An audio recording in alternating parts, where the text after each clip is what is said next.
Good morning students. Previous lecture में हमने पढ़ा था soil erosion, agents of soil erosion. आज हम पढ़ने वाले हैं ह्यूमन एक्टिविटीज़ और एक्टिविटी टाइम। ठीक है, देखिए,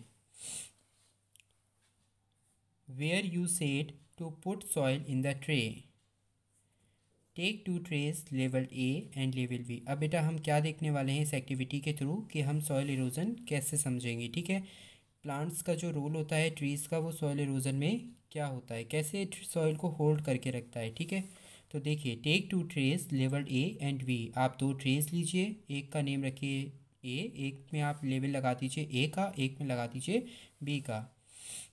प्लांट ग्रास इन ट्रे ए, और जो आप प्लांट की ग्रास लेंगे वो ट्रे ए में लगाएंगे। ठीक है, tilt both trays by placing a brick under one corner of each one of them.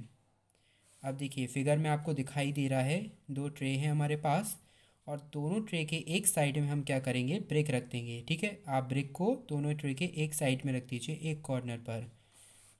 Pour water in both the trays from elevated side.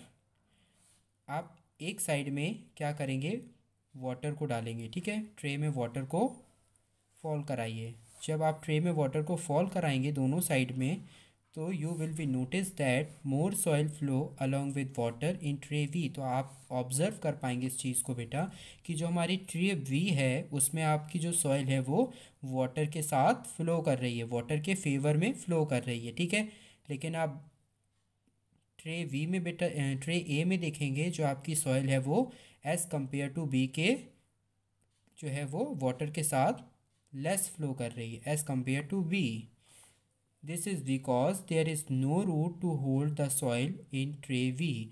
अब ट्रे वी में क्या है, हमारा एक भी रूट प्लांट नहीं है, ग्रास नहीं है, तो जिससे क्या होगा, रूट आपकी एक भी प्रेजेंट नहीं है, आपकी जो सॉइल है वो किसी भी रूट की हेल्प से होल्ड नहीं हो रही है। ये क्या है, लूज़ है बेटा, सॉइल यहाँ पर कैसी है, लूज़ है, फ्रीली है।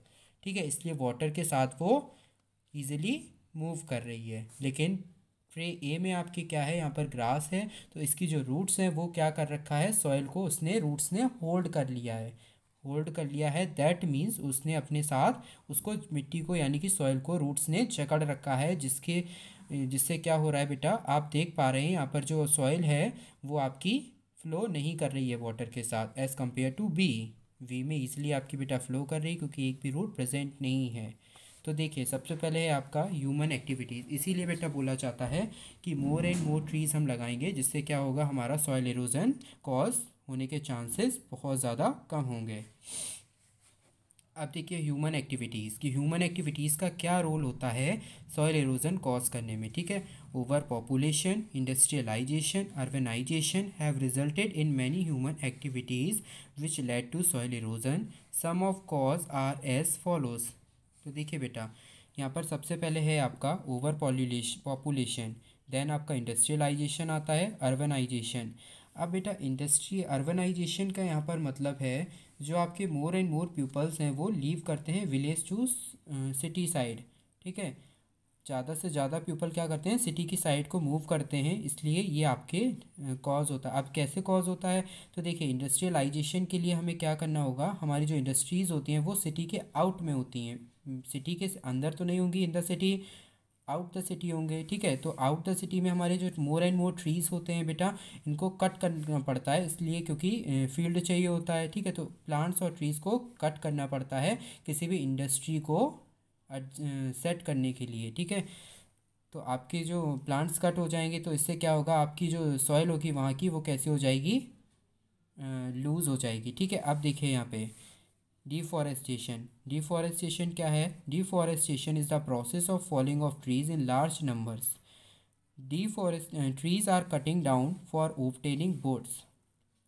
डिफॉरेस्टेशन क्या है, एक तरह की प्रोसेस है बेटा जिसमें क्या करता है, ह्यूमन ट्रीज़ को कट कर देता है। अब कट क्यों करता है, तो वो अपने यूज़ के लिए कट करता है। ठीक है, लार्ज नंबर में ट्रीज़ को कट कर दिया जाता है डिफॉरेस्टेशन में, क्योंकि मैन क्या करता है, उस ट्रीज़ को कट करने से वुड को गैप ऑब्टेन करता है, गेट करता है। ठीक है, man use it to wood bridges, house, factories etcetera. जब मैन को फैक्ट्रीज सेट करनी होती हैं, हाउस बनाना होता है, ब्रिजेस को कंस्ट्रक्ट करना होता है, तो वो बोट्स का यूज़ करता है। और बोट्स को यूज़ करने के लिए वो क्या करता है, ट्रीज़ को कट कर देता है, जिससे बोट उसको गेट होती है, और उस बोट की हेल्प से वो ब्रिजेस को, हाउस को, फैक्ट्रीज़ को कंस्ट्रक्ट करने में यूज़ करता है। ठीक है। When people clear the forest, इससे क्या होता है बेटा, जो आपका फॉरेस्ट है उसमें प्यूपल्स जो होते हैं वो क्या करते हैं, आपके पूरे के पूरे जंगल जो होते हैं वो जंगल में जो पेड़ होते हैं उनको कट कर देते हैं।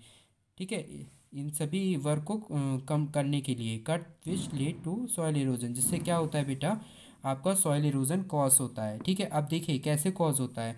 आपका जो फॉरेस्ट है, पहले की हम कंडीशन की बात करें जब आपका फॉरेस्ट था, ठीक है, तो वहाँ पर मोर एंड मोर ट्रीज़ थे। ओके। अब मोर एंड मोर ट्रीज़ थे तो उनकी जो रूट थी वो आपकी सॉइल को होल्ड करके रखी थी। आप सॉइल के साथ जो आपकी जो रूट्स थी वो जकड़ी हुई थी। ठीक है। इसलिए जो आपका वाटर अगर रिवर फ्लड करती है, फ्लड आती है, तो वहाँ पर आपका जो वाटर है उसके साथ सॉइल जो आपकी इजीली मूव नहीं कर पाएगी। ठीक है। अब देखिए, अब मैन ने क्या किया, उसे इंडस्ट्रीज़ सेट करनी है या फैक्ट्री इसको ही सेट करनी है या फिर ब्रिजेस बनाने हैं, तो उसे क्या थी, वुड की नीड थी। उसने क्या किया, उस फॉरेस्ट में से सारे ट्रीज़ को कट कर दिया, जिस प्रोसेस को हम बोलते हैं डिफॉरेस्टेशन। अब उसने सारे ट्रीज़ को कट कर दिया, और वुड की उसे नीड थी तो उसने सारे ट्रीज़ को कट कर दिया। ठीक है। जितने भी ट्रीज़ थे ऑल ट्रीज़ कट कर दिए उसने। अब देखिए, जब उसने कट कर दिए तो बेटा वो फील्ड कैसा हो गया, एकदम क्लियर हो गया, साफ़ हो गया, वहाँ पर कोई भी ट्री नहीं रहा। जिससे क्या होगा बेटा, जो आपकी रूट्स थी वहाँ पर जो सॉइल के साथ जकड़ी हुई थी वो आपकी मूव हो गई। ठीक है, वो हट गई वहाँ से। तो क्या होगा, आपकी जो सॉइल है वो कैसी हो गई, फ्रीली हो गई, फ्री हो गई। ठीक है। जो सॉइल थी वो आपकी लूज़ हो गई, जिससे कभी फ्लड आती है तो आपकी जो सॉइल है वो इजीली मूव करेगी वहाँ से बेटा, वाटर के साथ वो इजीली फ्लो कर जाएगी, जिससे आपका सॉइल इरोजन कॉज होगा। ठीक है। तो ह्यूमन की एक्टिविटी से आपकी सॉइल इरोजन जो है वो कॉज होता है। डिफॉरेस्टेशन क्लियर हो गया। अब आते हैं second, over grazing. Over grazing by cattle on the same piece of land years after years leave the soil exposed to the agent of soil erosion। अब देखिए, जो आपके कैटल्स हैं वो क्या करेंगे, एक ही सेम पीस की बात करें, अगर एक फील्ड है आपके पास, आपकी जो कैटल्स हैं उसी फील्ड में आपके जो प्लांट्स हैं उसकी उसी को ईट करते जा रहे हैं, ईयर्स आफ्टर ईयर्स, सालों साल तक उसी पीस ऑफ लैंड पर वो क्या कर रहे हैं, ग्रेजिंग कर रहे हैं। ठीक है। तो क्या होगा बेटा, इससे आपकी जो सॉइल होगी वो एक्सपोज हो जाएगी। कैसे हो जाएगी, एक्सपोज हो जाएगी to the agent of soil erosion. Soil erosion के एजेंट से आपकी वो सॉइल कैसे होगी जाएगी, एक्सपोज हो जाएगी। ठीक है। तो एक रीज़न हमारा ये हो गया। अब आता है प्लोइंग ऑफ हिली स्लोप्स। हिली स्लोप्स का मतलब है बेटा, जो आपके ढलान वाले एरियाज़ हैं उनको हम बोलते हैं हिली स्लोप। स्लोप का मतलब होता है दिस फॉर्म, ये आपका क्या है, स्लोप है, इस तरीके का आपका क्या है, स्लोप है। अब जब इस स्लोप पर हम प्लोइंग करेंगे, प्लोइंग का मतलब क्या होता है बेटा, हिंदी में हम बोल सकते हैं प्लोइंग को जोतना। ठीक है। जब हम अपने उस स्लोप वाले एरिया यानी फील्ड को प्लो करेंगे तो आपकी वहाँ की जो सॉइल होगी वो कैसे हो जाएगी बेटा, लूज़ हो जाएगी, लूज़ हो जाएगी, which can be easily eroded by wind and water. Okay. अब इरोडेड का मतलब होता है बेटा to destroy something slowly and slowly. तो धीरे धीरे आपकी जो एजेंट है विंड और वाटर, उससे आपकी जो सॉइल है वो कैसे हो जाएगी, इरोडेड हो जाएगी, इसीलिए इरोडेड। अब आता है कंजर्वेशन ऑफ सॉइल, कि हम अपनी सॉइल को कैसे कंजर्व रख सकते हैं, सेफ रख सकते हैं, इसको हम बेटा पढ़ेंगे कंजर्वेशन ऑफ सॉइल को नेक्स्ट लेक्चर में। Okay. Any query, any doubt, please ask me. ये लास्ट टॉपिक है बेटा आपके चैप्टर का, conservation of soil. Thank you.